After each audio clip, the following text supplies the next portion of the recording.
talk about some pre-death, and that's to remind you about Prop 19. And I failed. I think we talked about this 2 weeks ago, and I was going to do a little bit of research and I bring got in it some right here. numbers. Perfect. I got it right here. Good. And guess where I got this? California CAR. Association. Yeah. Yeah.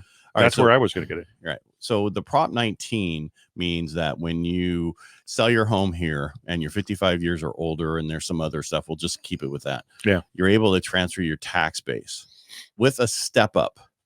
And when they said a little step up, yeah. Okay.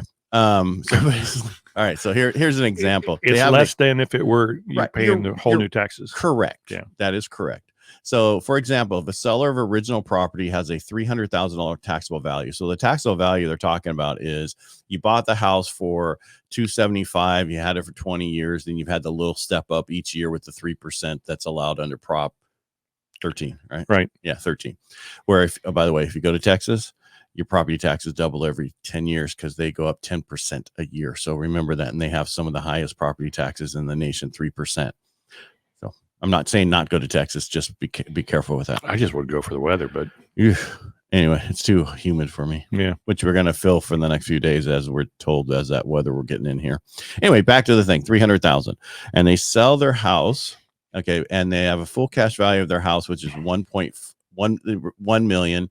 They buy a replacement property. I don't know who this is, for 1.5 million. The taxable value of the replacement property will be 800,000. So what they do is whatever you sell your house for, and then whatever you buy, the difference between those two is added to your taxable value. Correct. That's the thing.